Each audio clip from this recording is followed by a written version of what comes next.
Hi, Aleksandra. How are you? Sorry, I didn't see you there because I was putting up the topics. I don't know if you can hear me or if you can unmute. The unmute button is all the way on the bottom right hand. There should be a little microphone symbol, and if you press on that, we can hear you. If it doesn't work the first time, just come in and out of the room, and then it should work. And welcome everyone. Our guest speaker here, Dr. Aleksandra Serafin. It's the first time she's coming to Clubhouse to present us her really interesting and groundbreaking research. So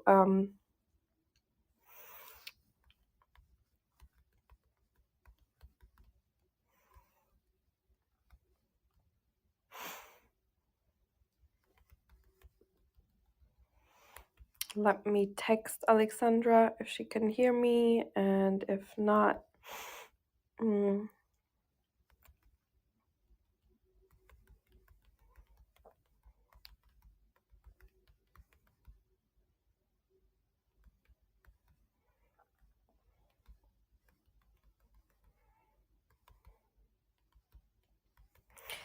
switching to...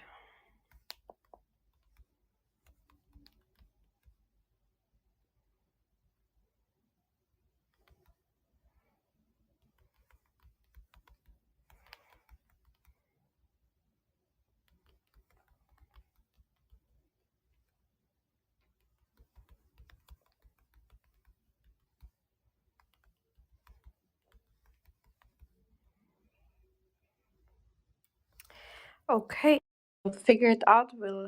We still have a few minutes.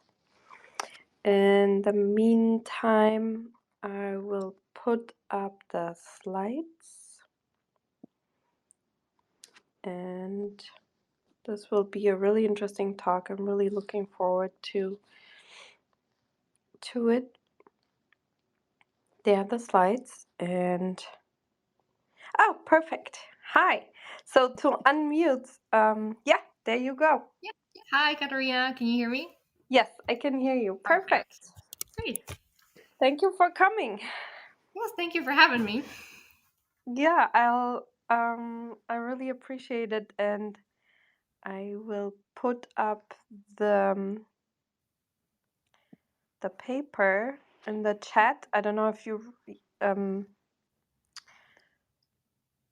I forgot if it's behind the paywall or not. The paper. I'm not sure. I think it's supposed to be open access from what I can remember. Good.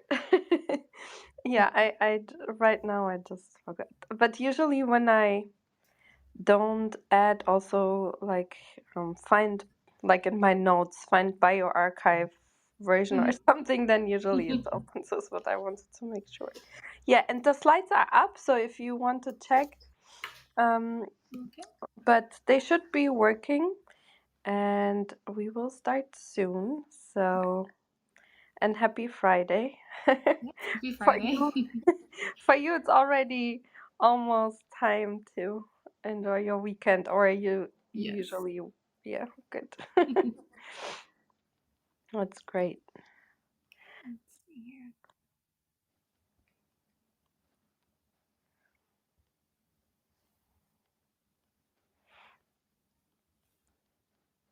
Yeah, just to let you know that I'm not trying to be unfriendly. And just there are things you can only do once you start.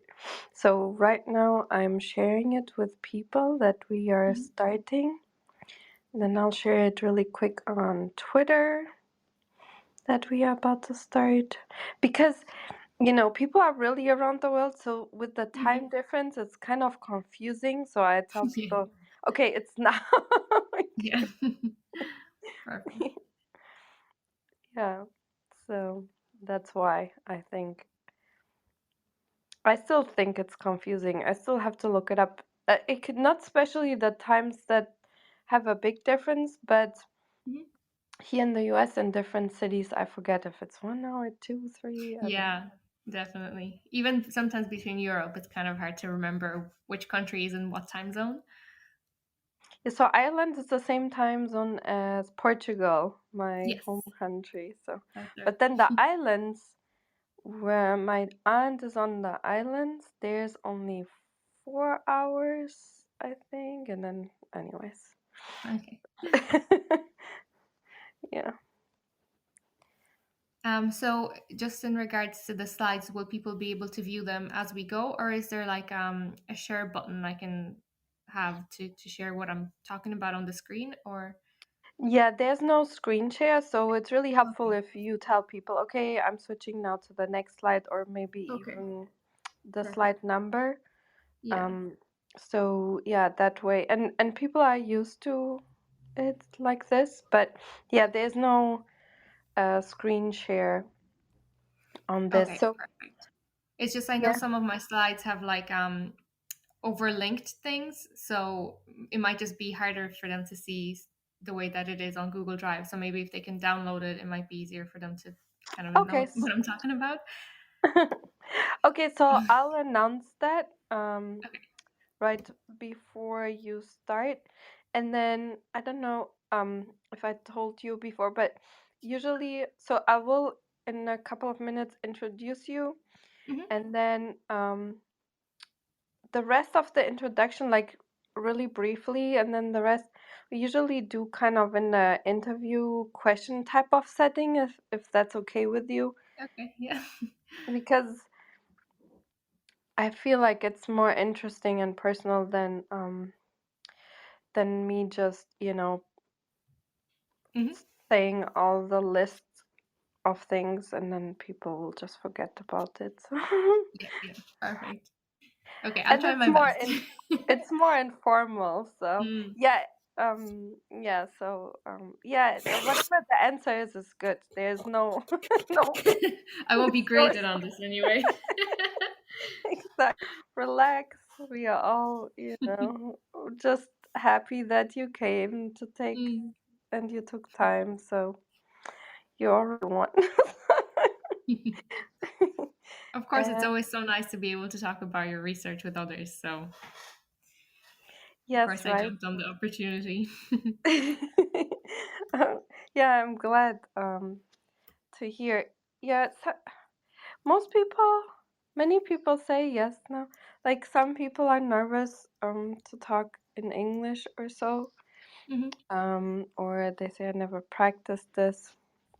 But I, especially like younger, like that are doing their PhD or so. But I say, Hmm. it's a perfect way to practice because, No, exactly. nobody will care. Like Exactly. nobody that counts will care Yeah. how you do here, like for your career it doesn't. Mm. Exactly. Yeah, so yeah, I think we can start and then people will continue coming in, other people will listen to the recording, and so yeah, let me start with introductions. So welcome everyone to our club, Science Society, and of course a special welcome to you, Aleksandra. Thank Mhm. you to that you took the time to come here and make the account and everything. And let me give the audience like a little bit of information about you so they know you a little bit. So Aleksandra Serafin is a postdoctoral researcher and a Fulbright scholar. And I really liked the short introduction you had on LinkedIn, Mhm. that you easily adapt to different environments. It's kind of interesting to me, and I will ask about it in the interview. And Okay. yeah, um, she did her PhD. Um, Let me scroll all the way down. Mm. I'm so sorry. So, um, she was a visiting PhD student, a Fulbright scholar, um, at the UC San Diego, from April 2021 till January 2022 in California. And this award of Fulbright Research scholarship was part of her PhD program. And she how did you get the Fulbright scholar? Was it really easy? Was it really like part of your program, or was it something you had to apply for? So Just that's yeah, yeah. So first of all, I just want to say thank you for having me on to your clubhouse and for allowing me to kind of share my science and research with everyone here. In terms of the Fulbright, I wouldn't say that it was easy to get for sure. yeah. Um, yeah, it was quite like a long process as well. Like you have to write your study objectives, your research objectives, your personal goals and aims, and your personal profile, and you submit that and it's reviewed by a committee, and then after you get selected to the second round you have to go for in-person interviews, and then the Fulbright committee then kind of decides who gets the Fulbright scholarship for that particular year, and I was lucky enough to be able to get it. So I'm very thankful for Fulbright for for selecting me and allowing me to have this research exchange to the University of California, San Diego, to their neuroscience department, where I worked with Professor Mark Toshinsky and Professor Kobe Koffler for this project. So all of their team there was so welcoming, and it just allowed me to kind of broaden my range of my knowledge, because I'm mostly based in biomedical engineering. So my engineering background is my main forte. So diving into more like the in vitro and in vivo models was something that I really wanted to explore. And thankfully, due to the research at UCSD, I was able to explore that side a little bit more.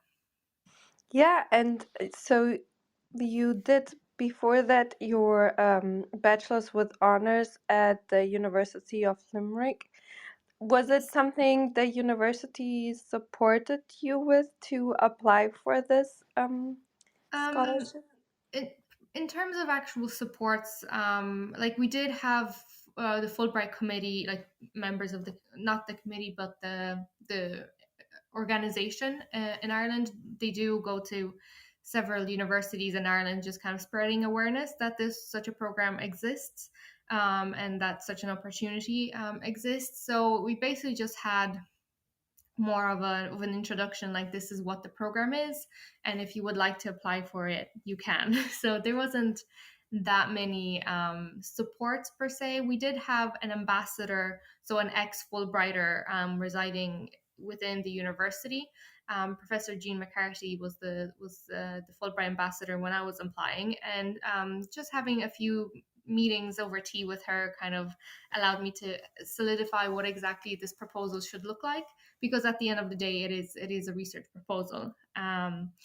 And then apart from that, there hasn't been that many supports because this is more external to the university. So it's just kind of going through it on your own. And again, my supervisor and my mentor, Professor Morris Collins, was involved with that as well. And we also had involvement from the Fulbright hosts at UCSD to kind of tailor what the proposed project will be, and so that it will be aligned to both of our backgrounds and abilities. Yeah, that's interesting. That makes it even more impressive, that it's kind of an independent thing and that you went through it, um, you know, not completely by yourself, but independently. I think Yes, yes, that exactly. that's really impressive. And usually our question is around when you realize that you want to become a researcher. Mhm. Was it something that you always wanted to do when you were a child, maybe already, or was it something that came later and then kind of sparked your interest? Because you seem Yes. to be very driven, right? You do. So Well, yeah. thank you. I'm glad that's how it's presented. I think, well, I was always very driven by academics. I've always tried to excel in whatever area that I could. I chose kind of biomedical engineering because my father was an electrical engineer and my mom has her own medical practice. So a lot of the times I would see how my father's background, for example, influence the machines that are used in a biomedical setting. So I think like that amalgamation of those two practices kind of led me to work in biomedical engineering. But in terms of actually wanting to do research, when I applied for my undergraduate degree, I will lie and say that no, I to tell the truth, I didn't really think about research in that area. I wasn't really aware of anything like that, and I didn't think it was possible um, for me. So I was kind of more focused on like industry applications after my undergraduate. But funnily enough, in UL, we have in our third year of our undergraduate module, we have an 8-month cooperative placement where we go into industry and actually work as real engineers in industry. And as part of that, we have visitors from UL come in that will kind of assess, talk to us and talk to our managers at the time and kind of assess if we're dealing okay. So it is like a graded part of our curriculum. And I think I just briefly mentioned that like maybe my mom wants me to be a professor one day during that interview, and the professor that was interviewing me at the time, then when I came back to the university for the start of my fourth year, so my final year, my third year in my undergraduate degree, contacted me and said, "Hey, we actually have this opportunity that you can do research over the summer, and just see if you like it, if you get a taste for it." So that kind of piqued my interest because I didn't know that anything like that was possible or even going on at the university. So I was very much just focused on studying and passing tests and everything like that. So when I heard about that, I was like, this is very interesting. And you know what? Like, I already know what industry looks like. Why not try research and see if I like it? So it's kind of being open to opportunities that are presented to you. And then once I was in that research environment and I got to spend all of my time, from 9 to 6 every day, working with research, figuring out ways that you can, I don't know, even MacGyver technologies or even experiments in your lab. I found that really interesting, and that was kind of like a passion moment, almost like this like spark just flamed up inside of me, and I was like, this is what I want to do. And then ever then since then I've been trying to pursue that. So finishing my undergraduate degree, then going on to doing the PhD, and now in my postdoctoral work. So I think that's kind of how it all started, even though, sorry, apologies that it's a really long story. Oh, that's wonderful. It's a wonderful story. It's very encouraging. That's why it's also very selfish to ask this question because usually, it's kind of a glimpse of hope, that there are really nice stories out there, where people support, young scientists, like it Definitely. happened in your case, like young students, and, Yeah. people care. And so it's it's a very beautiful story. So thank you for sharing that. It's Yeah. really beautiful. And yeah. So you kind of alluded already how you then came to choose kind of also this field, which is a really interesting one, and that I think it will help so many people what you are researching on. So you wrote in that you kind of adapt very well to Hmm. different situations. That's interesting. I kind of felt that. Me and also my kids adapt relatively well too, but it was because we moved relatively often, around. So we kind of learned Yeah. that since childhood. How did you get the skill? Because it's a very important one, I feel like, especially as a scientist, you have to kind of Mhm. move more than other people, I think, in your life. So yeah, that Yeah, that definitely. sparked my interest because there's a similarity there. Yeah, I think quite similar to your background. I'm originally from Poland, so I was born and raised there.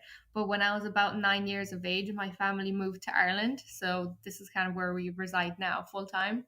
But that initial movement, from one culture to another, or even learning English, trying to speak properly with other people so that you can integrate into the community, I think even from a very young age kind of teaches you like that resilience, and kind of like the ability to kind of mesh into different communities and societies. So I think that was the first area that I got a taste of it. But again, you can apply it to so many different environments. For example, the college environment, to the industry environment, to the research environment. All of these are quite different. And I think you have to be able to adapt to the demands of each environment quite well, to be able to kind of thrive and do what you're supposed to do. And then in terms of the actual, I think for me personally, where the resilience really kicked in is when I went to the Fulbright exchange at UCSD. And this was a time where the COVID pandemic was still rampant and it was quite hard to get over there. There was border restrictions, a lot of instability and kind of not really knowing what the future holds. But I went over there, and because of the border lockdowns, none of my friends or my family could come with me. So that was the first time in my life that I was kind of alone, for the best sense of this word of that word. I was alone. And I think that during those 9 months where I had to integrate again into a different community, into different society, into different research environment, new colleagues, and everything like that, I think that's where it kind of really showed me that as a researcher, you do have to be adaptable to different environments and to different communities. And then during my PhD work, then I went on another research exchange. So I was very mobile during my 4 years of my PhD when I went to the University of Minho, and actually in Braga, which is quite close to Porto, I think, from your hometown. So that was another research exchange that I went to. So I think that adaptability to different research environments and societies, I think, has like kind of, I've tried to continuously grow as I go along. Yeah, yeah, it is, and it's very pretty there too. Oh, it's beautiful, definitely. Yeah, it's wonderful. And yeah, I thought, that probably this adaptability and resilience comes from moving around. So that's really Mhm. interesting to hear. And congratulations that you did it. And yeah, because I feel that many people say no or don't experience things out of like fear. Um, Yeah, it is quite but challenging, especially like you said, like fear based. How is it going to look? you yeah. know Everything like that. The unknown is quite scary. Yeah, exactly. And we never know, right, how it would have been differently. But Hmm. um, yeah, so congratulations to like how you, to your research, and Thank you. then also how you managed your life. So, and the stage is yours. The slides, everyone is on top, pinned on top. Alexandra says if you download them, on in this Google Drive format, some things overlap slightly. So if you download them, you will see them in a better format. And yeah, the stage is yours. Thank you, Alexandra. Okay, perfect. Thank you so much. Okay, so to begin, my name is Aleksandra Serafin, and I'm affiliated with the University of Limerick. And for the project that I'm going to present on right now, my collaborators were also my supervisors, which are Professor Maris Collins and Dr. Mario Culebras Rubio. So, just an outline of what I'm going to talk about. I'll first talk about the introduction to spinal cord injury, its pathology at a very, very, very top level. So, don't get scared by too much biology. I won't get into that. Then, followed by the spinal cord injury treatment strategies, and particularly the incorporation of electroconductive elements to biomaterial scaffolds. Followed by that, I'll briefly discuss the in vitro and in vivo work that we've done for this work, and followed by some brief conclusions. So right now I'm going into the spinal cord anatomy and pathology. So if you were to click on slide 4, that's what I'm going to begin. So the main purpose of my project is to treat spinal cord injury. In terms of the incidences rates, about 12,000 new cases of spinal cord injury are reported in the US alone, with motor accidents, falls, or violent acts attributed as the leading cause of these. Spinal cord injury affects mostly young adults, but there are some subsets of elderly patients who suffer from spinal cord injury as well. And you might think, well, why should we care about something that is so small in terms of the incidence rate? And the reason for this is that currently there is no effective treatment for spinal cord injury, and the healthcare alone for that injury amounts to about $10 billion per year in the US alone. And this is due to the fact that depending on the area in which your spinal cord injury happens, you can, for example, be paralyzed from the neck down if you sustain a spinal cord injury in your cervical area of your spine. So then we're talking about around the clock care, help with breathing, basically. It's quite challenging then, and that's why some of the healthcare costs are so high. And as you can imagine, spinal cord injury also affects not only your day-to-day life, but also your mental health in a significant manner. About 50% of people falling for spinal cord injury report severe mental health issues as a result of that. In terms of the clinical aspects that are currently available, the main focus right now is just on rehabilitation and prevention of further damage. So as it currently stands, there isn't a one true and tried tested way that we can treat spinal cord injury. So that is what this project focuses on. So if you click onto slide number 5, you will then see the anatomy of the spinal cord. So very briefly, the spinal cord sits into the vertebral canal in the spine, and it is composed of the dura mater, the pia mater, and the arachnoid mater. The main purpose of your spinal cord is to connect nerves in your body to your brain, basically acting as a message carrier via synthesis. So anything that you touch, that you see, smell, anything like that is transmitted from your body to your brain, where the brain processes this information and then sends out that information back again through your spinal cord to then have a particular reaction. And as you can imagine, disruption of this nerve network can result in injury of the spinal cord. So moving on to slide number 6. In terms of the spinal cord anatomy, there are two main components of the spinal cord, the gray and the white matter.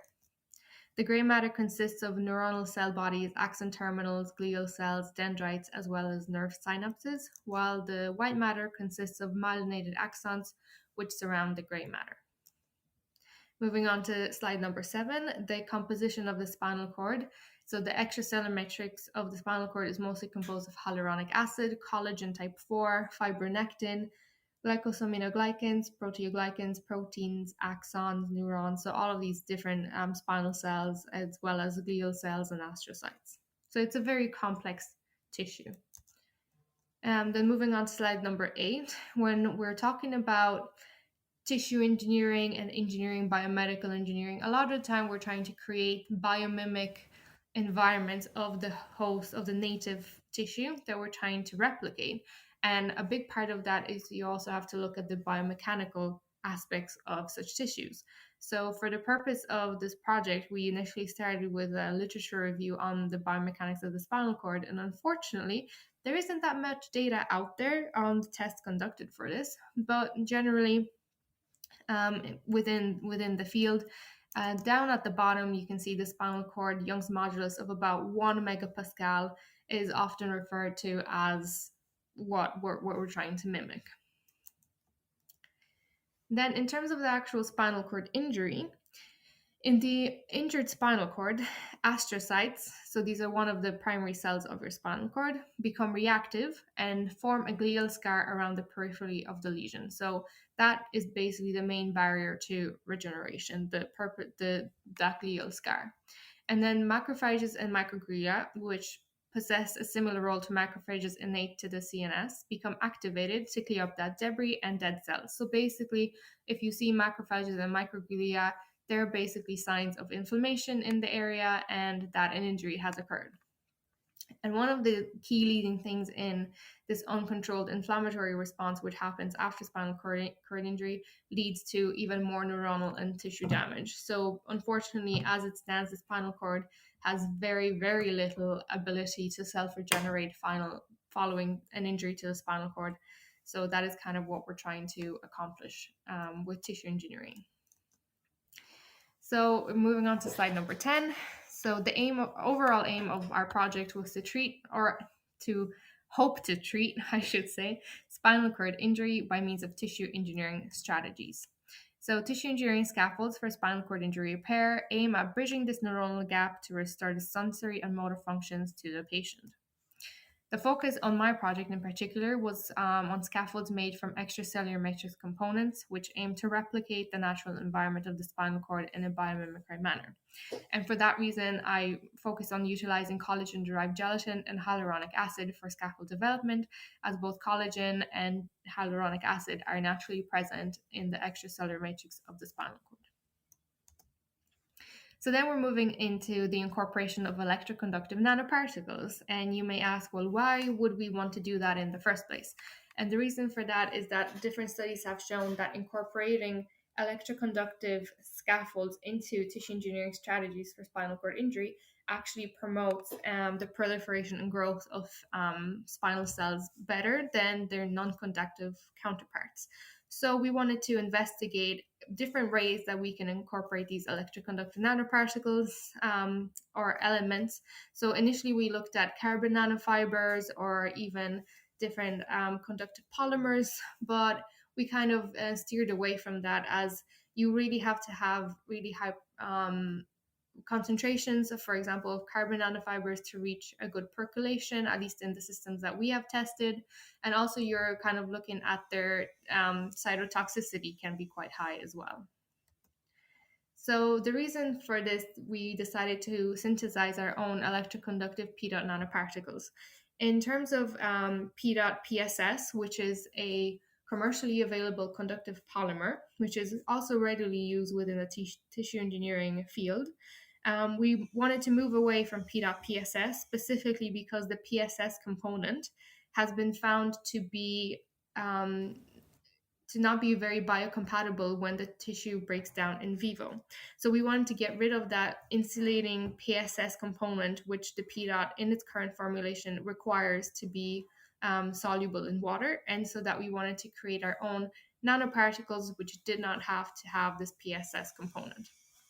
So how we went about this, so if you move to slide number 12, we synthesize these nanoparticles by means of miniemulsion.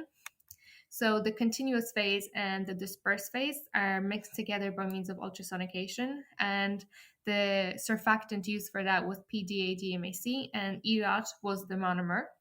And then these are mixed by means of ultrasonication, which forms small nano droplets, which are then stabilized by the surfactant. And then we added an oxidizing agent, which is iron 3P telosulfonate hexahydrate, so FETOS for short, to start the reaction, with the nano droplets then acting as nanoreactors. So if you move to slide number 13, you will see the characterization of the PEDOT nanoparticles. In the SEM on the left, we found that these nanoparticles have a diameter of about 187 nanometers and are quite stable with a nice round morphology. In terms of the hydrodynamic size, they're about 330 nanometers then, just because of the water content. Then from the, like I said, from the SEM analysis, these nanoparticles are round and stable. And following also that the miniemulsion method can be further used to produce nanoparticles of a myriad of functionalizations in surface chemistry. For example, instead of the PDA-DMAC as a surfactant, we can, for example, use HA as a surfactant. And then that changes how the nanoparticle can interact with with cells or with different environments. And this work is continuously ongoing in our labs, with Katrina Winters actually having published nanoparticles with HA as a surfactant as well. And we're currently in the process of publishing polyparallel nanoparticles, which were made with a similar method.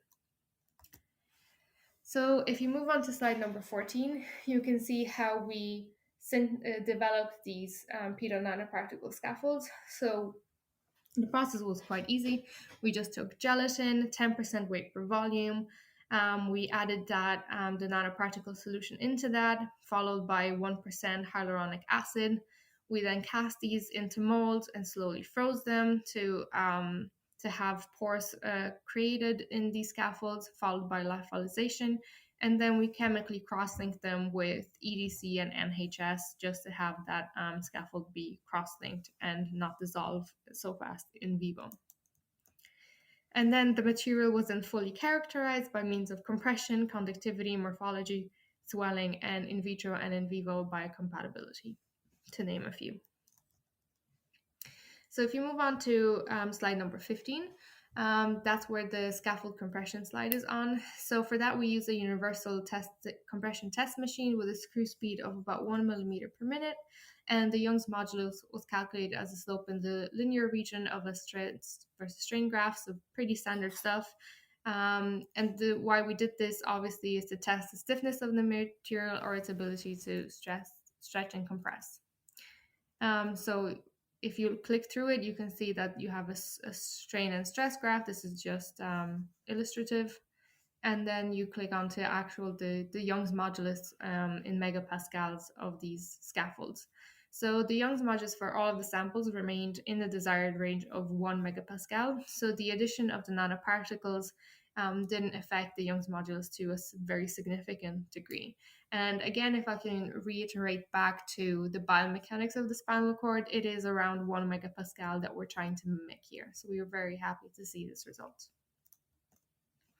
Then if you move to the next slide, slide number 16, you can see the nanoparticle scaffold conductivity. And what we've seen is that with the addition of the nanoparticles, so the more nanoparticles you add, the more the conductivity increases. And particularly when you compare the PEDOT-1X sample to the gel HA control, you can see that a jump from about 2.3 by 10 to the minus 4 Siemens per centimeter for the control with no nanoparticles jumped to 8.3 by 10 to the minus 4 with the PEDOT-1X sample. So we did see an increase in the conductivity with the incorporation of these nanoparticles. If you move on to slide number 17, you have the SEM images of the scaffolds. So in A, the top row is just the surface of these scaffolds, and then B and C are the porosity inside of the scaffold, and then D, you can see the nanoparticles actually embedded both within and on top of the struts of the pores.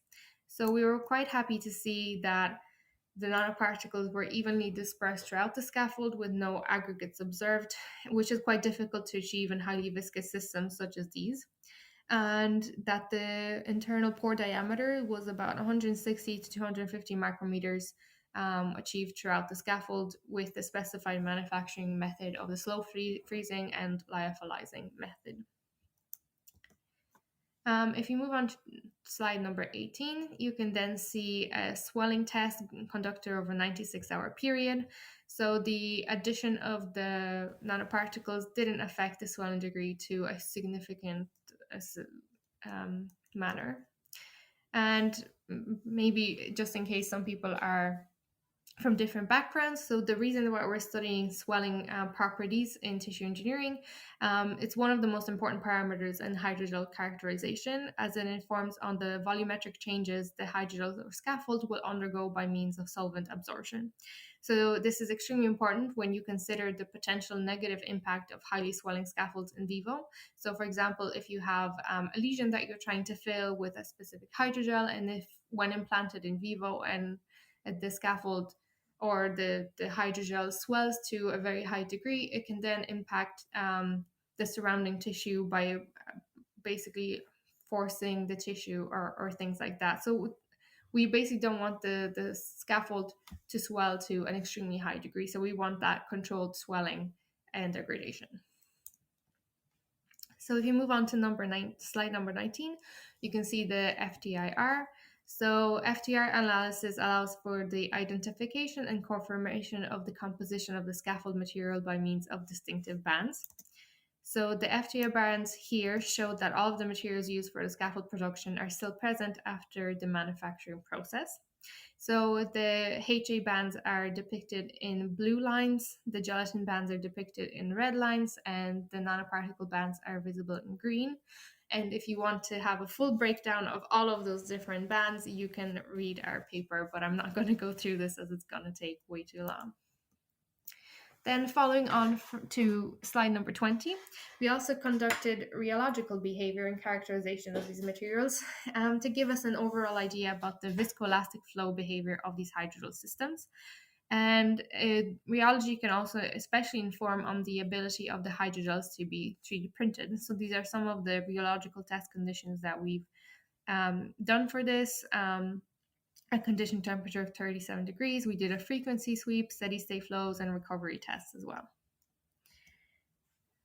So in terms of the storage and loss modulus, as the frequency is going up, you can have an increase in the storage and loss modulus, but due to the fact that the storage modulus was higher than the loss modulus, then the hydrogels are deemed to be within their elastic response.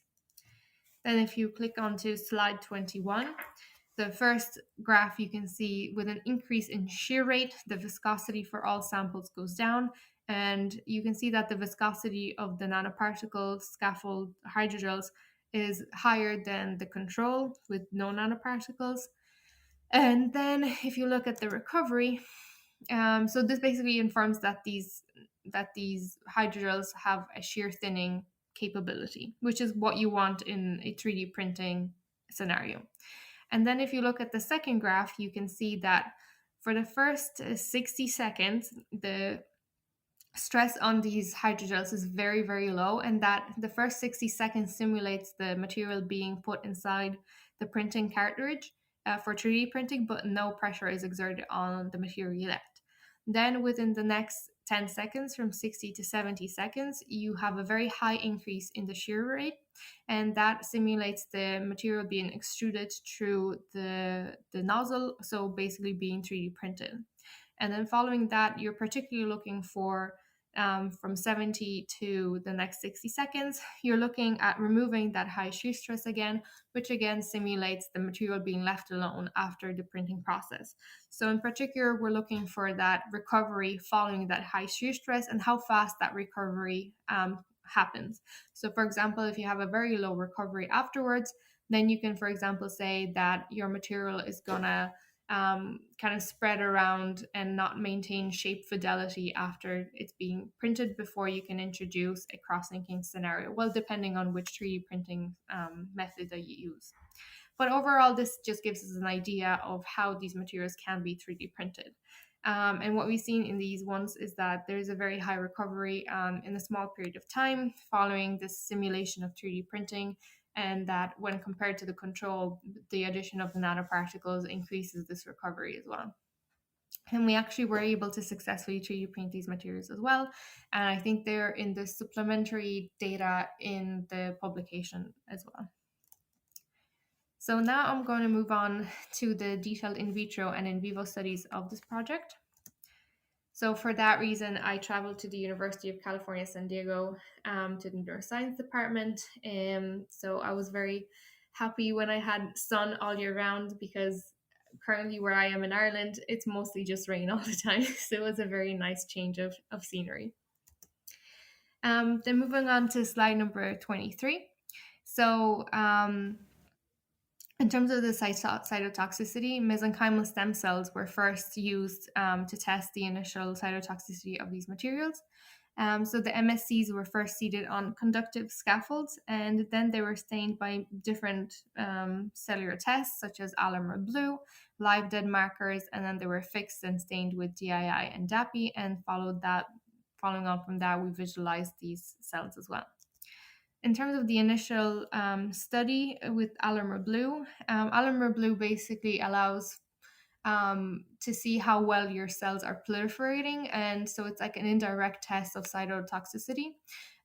So if your cells are in a very highly stressful or toxic environment, they're not going to be happy and they're not going to proliferate or divide. So we take that more replication or more the more the cells are dividing, basically, that they are in a good healthy environment. So when MSCs were tested with these scaffolds, we seen that constant proliferation rates over a 96-hour period indicate that these scaffolds are probably not cytotoxic. Then if we move on to the next slide, you will see a lot of live and dead staining. So the first row with the green cells is a live dead stain. Followed that from below that, you can see a pinkish bluish image, which is the DII and DAPI. So DII basically just colors the cells, and DAPI colors the nucleus of the cells. So with the blue channel is just DAPI, and the red channel is just the DII. So in terms of the live and dead staining for all of the scaffold samples, we saw a very high viability of the MSCs. And all of them were above 86%. So even compared to the control, the PEDOT had a higher viability than the control by like 2%. So from that, we can gather that the viability of these cells is very similar to the control with no nanoparticles, indicating that both the PEDOT scaffolds do not pose cytotoxicity issues to MSCs. So if you move on to slide number 25, from the great results that we've gotten from the in vitro study, we then wanted to move to the in vivo study to see how these materials actually behave when implanted in situ. So for that reason, we chose a rat model. So male Fisher rats underwent a full transectional spinal cord injury at the T3 level with the PEDOT-1X scaffold implanted into the lesion site. And then 4 weeks post-implementation, the rats were sacrificed and the tissue of interest was excised. So if you move on to the next slide, just if you are very queasy with blood, you might want to look away. But there are some images that we took during the actual implantation. So on the left, you can see the spinal cord surrounded by the dura mater, and the hole inside is that 2 millimeter gap where we excise the native spinal cord. And then on the right, you can see the PEDOT material, the black thing, being implanted into the spinal cord. And then following the 4 weeks of implantation, at the bottom you can see the spinal cord still with some of the vertebra remaining, and then the spinal cord with the PEDOT material implanted in the spinal cord next to the ruler as well. So then if you move on to the next slide, in terms of the immunohistochemistry, these tissues were then sectioned using a cryostat mounted on slides and were stained by means of immunohistochemistry and then visualized. So we chose 4 primary stains. So those were axons, which were stained in NF200. The reactive astrocytes were stained by GFAP. Microglia were stained with IBO1, and macrophages were stained with ED1, as well as we also did Nissl staining on these scaffolds as well. If you move on to slide number 28, you will see PEDOT-1X scaffold on the left when compared to the control, which was a lesion-only control, so no implantation of any scaffold to the right.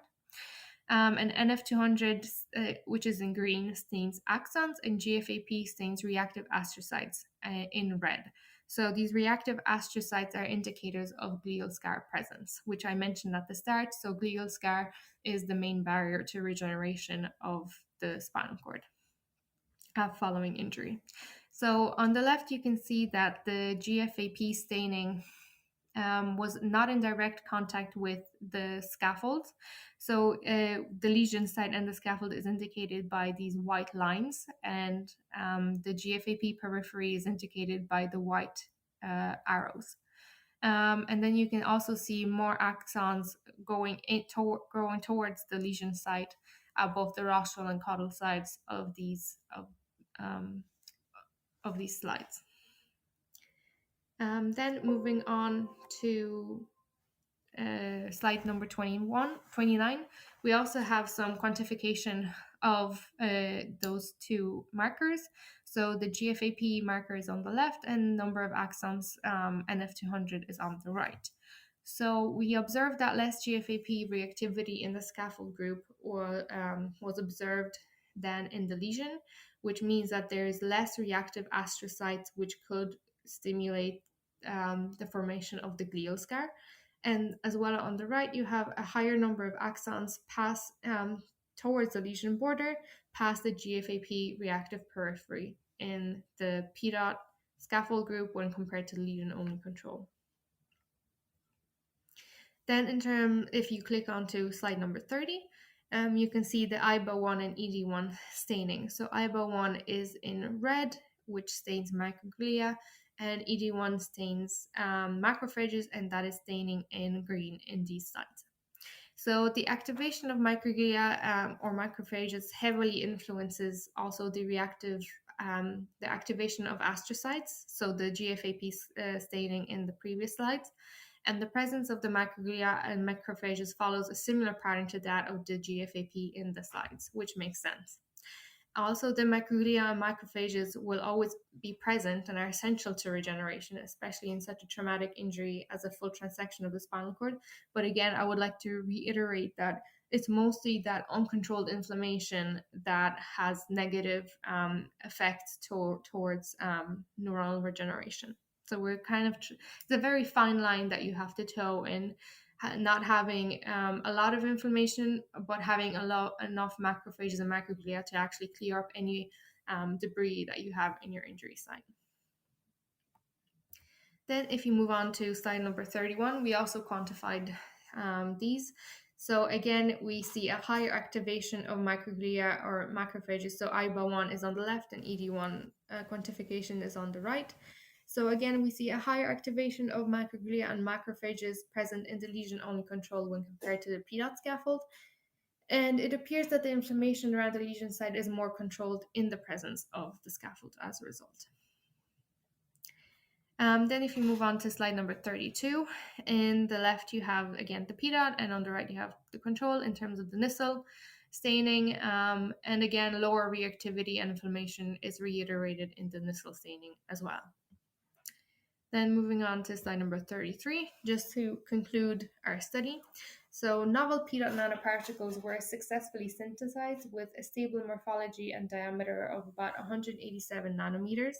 The internal porous architecture of the gelatin HA hydrogel scaffold is maintained with the introduction of the novel nanoparticles, with pores ranging from about 160 to 260 micrometers in diameter. The mechanical properties of all scaffold samples match that of native spinal cord around 1 megapascal. And the introduction of PEDOT nanoparticles increases the conductivity of the samples, especially when compared to the control. And the swelling degree was also not greatly affected by the addition of these nanoparticles over a 96-hour period. And the in vitro biocompatibility studies with MSCs showed great cellular attachment over a 96-hour period with typical spindle-like morphology of MSCs observed. Live dead staining showed cell viability over 85% across all scaffolds, which indicate that these PEDOT nanoparticles should not be cytotoxic. And then in vivo testing in SCI models showed greater axonal migration towards the lesion site in the scaffold group than in the injury model. And the GFAP upregulation was not directly in contact with the lesion site, as well with diminished astrocyte reactivity observed. So diminished reactivity could also be attributed to the presence of high molecular weight HA in the material, which has been shown to limit astrocyte activation through the CD44 receptor, and thus lowering the number of immune cells such as microglia and macrophages, and also thus limiting glial skull formation in rat lesion models. So all of this can be attributed perhaps to the targeted scaffold immunomodulatory properties of HA. And all of this study, as I said before, has been published in Biomaterials Research. So if you want to have a more in-depth look at that, you can please check us out at that.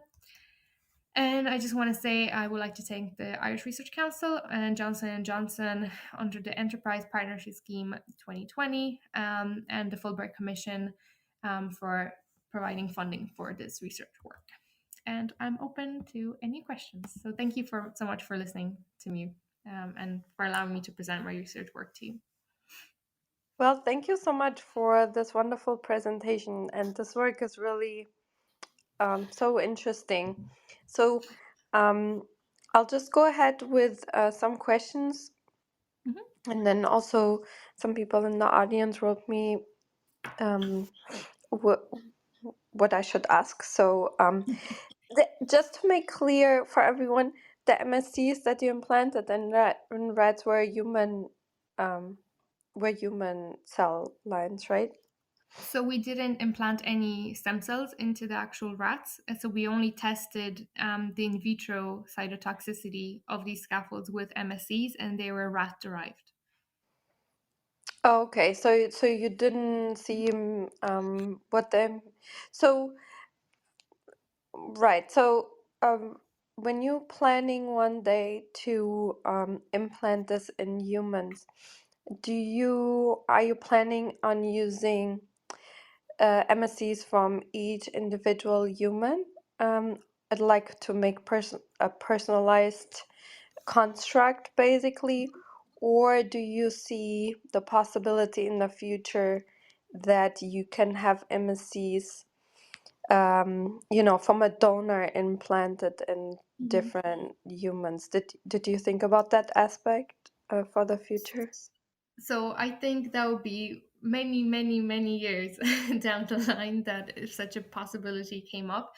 In terms of the present work that we just wanted to see, because these materials were so novel, like, we created these nanoparticles and we had no idea how they would interact with the body.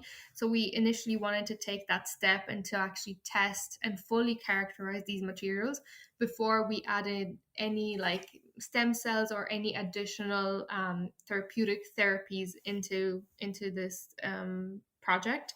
But I think further down the line, because this was such an initial observation of how these materials behave, I think further down the line there is the capability of perhaps adding specific stem cells into these scaffolds.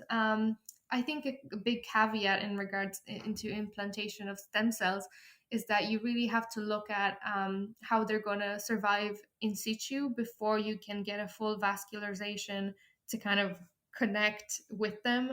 So it's very hard to keep MSCs alive in hydrogels over very long periods of time.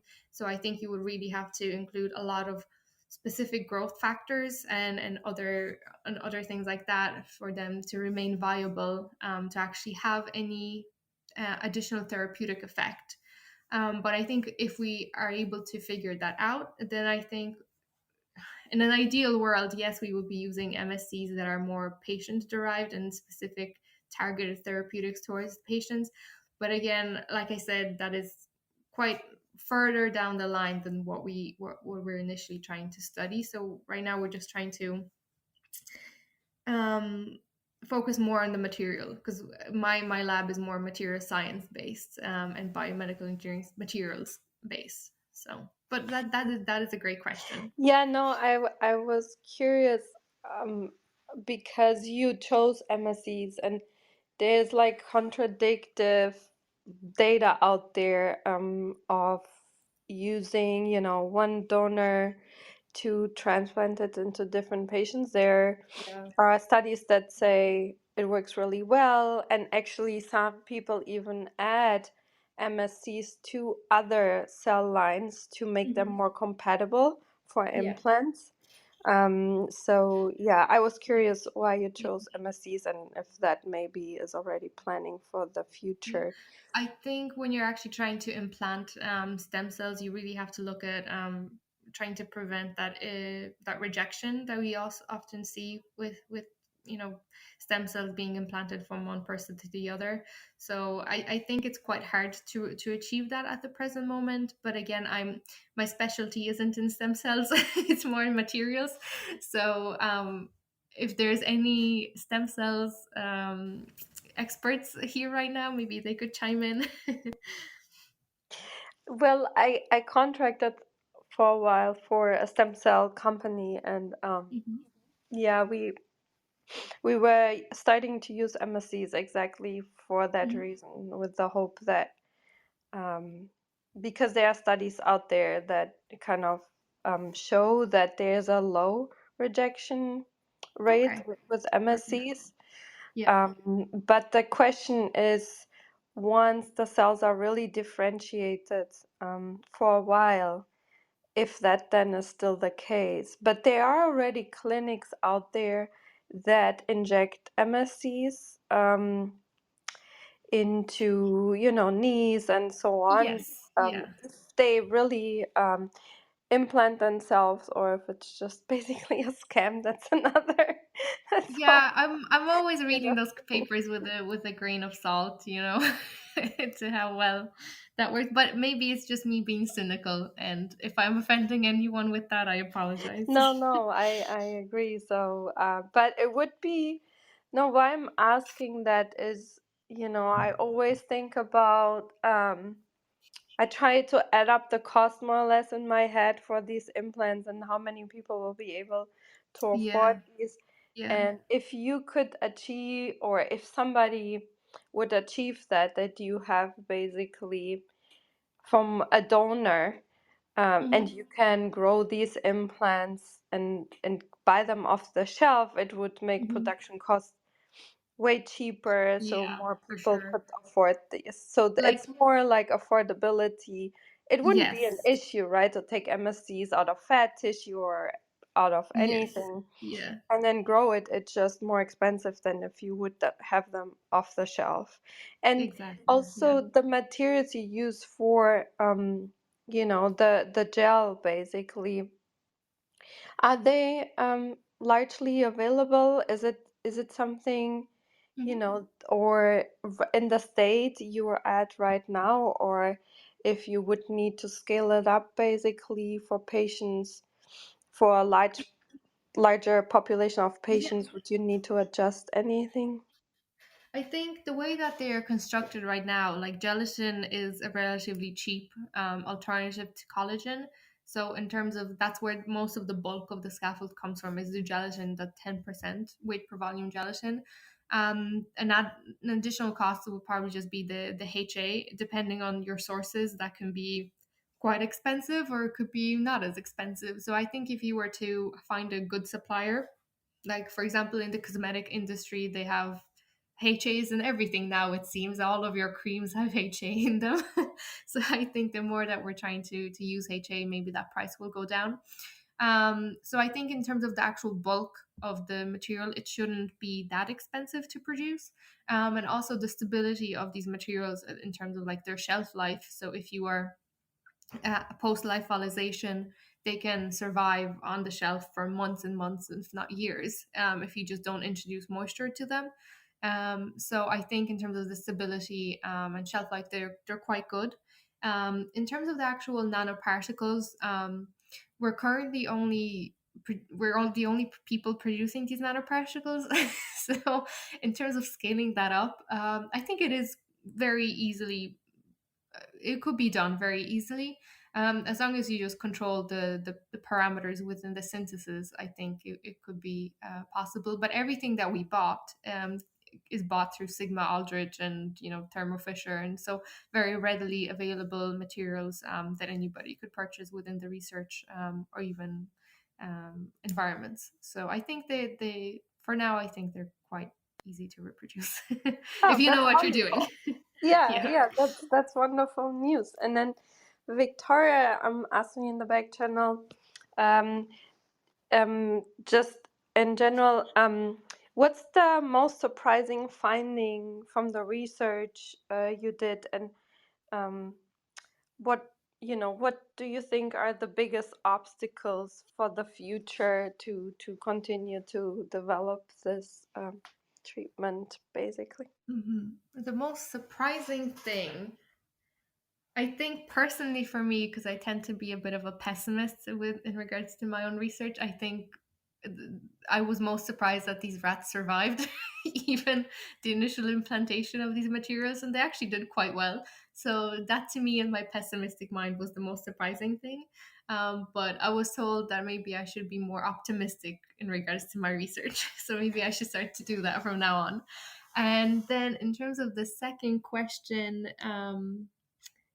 the what is the future of this? I think, particularly for my research, I think it will be to have channels within these scaffolds so that the migration of axons is more enabled into the lesion site. um, More maybe specific, if you're looking at alternative therapies, maybe alternating these technologies so that they can be injectable. Because right now, the way that these scaffolds are created, you have to implant them specifically into a lesion site rather than with injectables.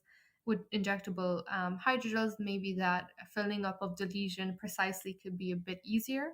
That's another thing. But I think for me right now, it's mostly just maybe focusing on incorporating growth factors into these materials so that we can further enhance the regenerative effect that we're seeing in this tissue. Yeah, thank you. And did you think of when I read your work, just the hydrogel part?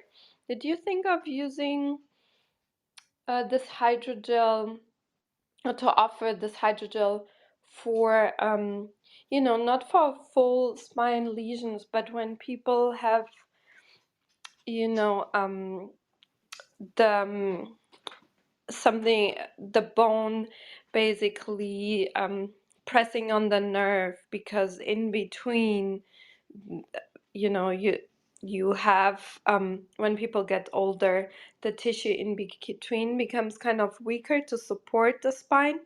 I'm trying Hmm. to say it so that everyone The will understand intervertebral better. discs, you mean? Yeah, I'm trying. Yeah. I always try to say things in a way that I use the least words, like specific words, but it's really hard. But So anyway, the cushioning between the vertebra. yeah, exactly. Yes. And Yeah. do you think you could, out of this hydrogel, make a cushion basically that you could inject? That would be also be really helpful for a lot That of would people. be I mean, the way that these materials are designed at the moment, like they do resemble a sponge. So if you think about the gelatin structure and the porosity between that, it does have quite good like compressive capabilities.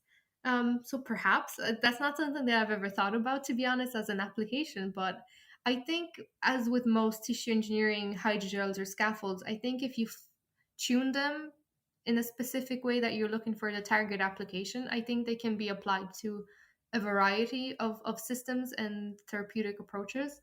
But yeah, that's certainly an interesting idea that you just given me. Yeah.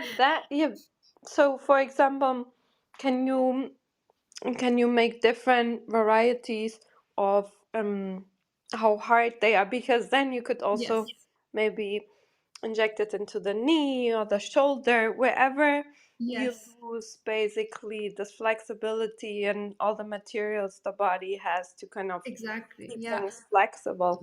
That I would mean, be the also, that would, because the ones that are kind of provided right now by the industry are really not very flexible. They usually have yeah.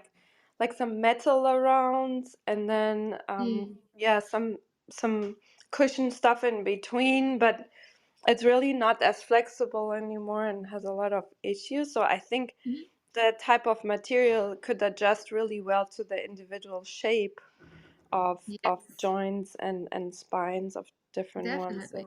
So yeah. Yeah, definitely. I think even from an engineering perspective, like having different concentrations of the gelatin really does influence the mechanical properties of these materials. So you can have less gelatin, and then the material will be less stiff. For example, I'm not really sure about the intervertebral disc. What are the biomechanics of that tissue? But I think if it's quite easy to tailor it to whatever you want. Really, increasing gelatin concentration, decreasing gelatin concentration, perhaps increasing the cross-linking efficiency. All of these are like very easy things to change that can readily impact how your material behaves, as you said, for specific applications. Yeah. Yeah, and then you mentioned the part. Yeah, I think that would be amazing and probably the most, straightforward application while you Yeah. do all the research with stem cells. Yeah. And Which then, is quite hard because I've worked yes, with neuronal stem cells as well, and sometimes you look at them wrong and they all die. So, I know. Yeah, that's why I thought maybe MSCs and then differentiate them in the body. hmm, You implant MSCs with some specific growth factors and yeah, factors to make them define into the right neurons, and then hmm, you implant and try to let them do it in the organism, and yeah, hopefully the organism helps. yeah, definitely.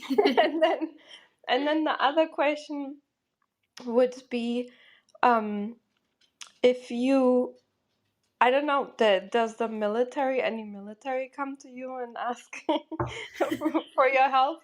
Because it Not yet, sounds no. like it would be very useful right now Well, also. actually, particularly most of so when I was at UCSD, most of their affiliations were with the Veterans Hospital in San Diego, where a lot of people who come back from combat and war, like they do have a lot of blast injuries from bombs in their spinal cord.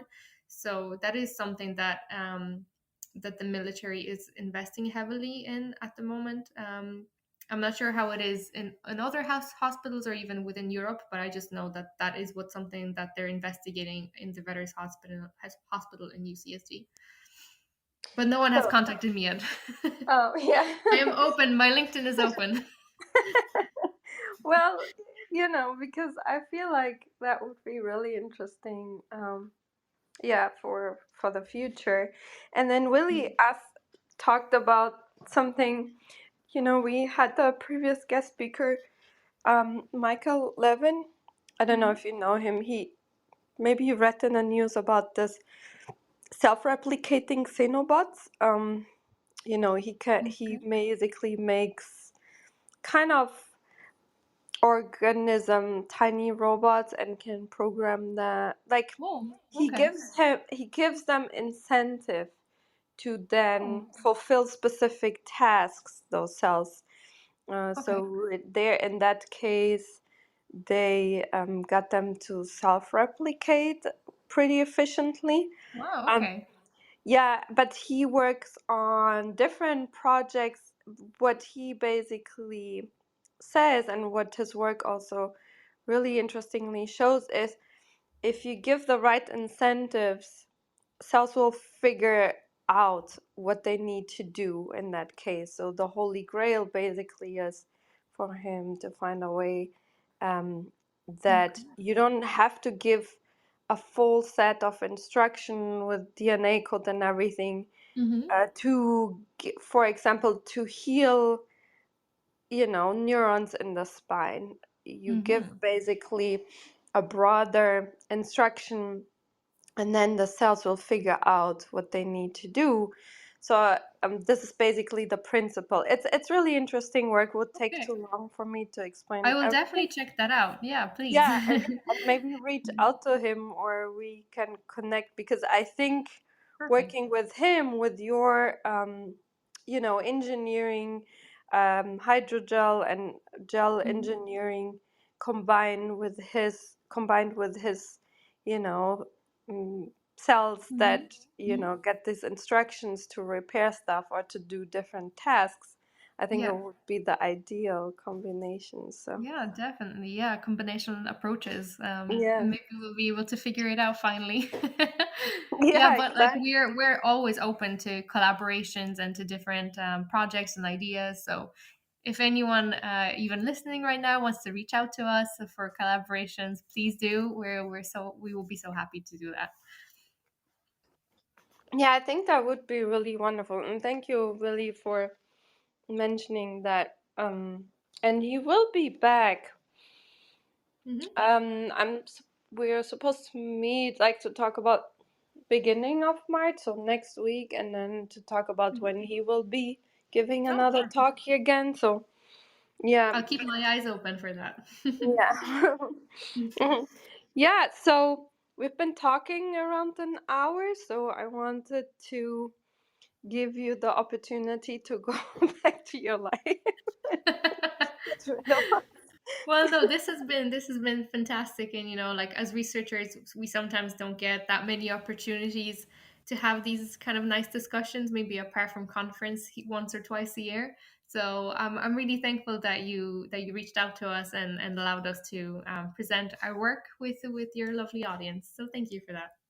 Well, thank you for taking the time and come back anytime, as I said, and let's keep in touch. Maybe, we'll reach out to Mike. Yeah, And yeah, we wish you all the best. We will thank follow you. your work because I think, all these all the project you're working on will have, of course, a lot of applications for people to get Mhm. back to their regular life. So that's wonderful, and thank you for doing that work. Yeah, perfect. Thank you. Okay, and thanks everyone for coming, for sending me questions.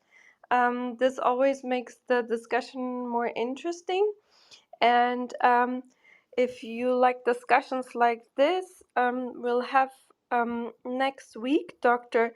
Sigmundson talking about his research, um, how to teach children really effectively reading. I don't know if you know, but especially in the US, um, reading capability in young children is not necessarily the best because there has been like kind of misinformation and really bad science leading the educational program, that has been debunked for a while, but a lot of school districts still use a really weird method. They just give them books and let them sit there, and they say they will figure it out, and then kids don't, and then their future is kind of ruined. So Dr. Sigmundson does work in that systematically, and he will present it next week here. And then we'll have Dr. Lindsay also coming and talking about a lightweight robotic leg prosthesis. So this will be also, I think, kind of interesting. So thank you, Aleksandra. Thank you, everyone, for coming. It was a wonderful and happy weekend, everyone. Thank you, Katrina. Happy weekend, everyone. Okay, I'll close the room in 3, 2, 1. Bye, everyone.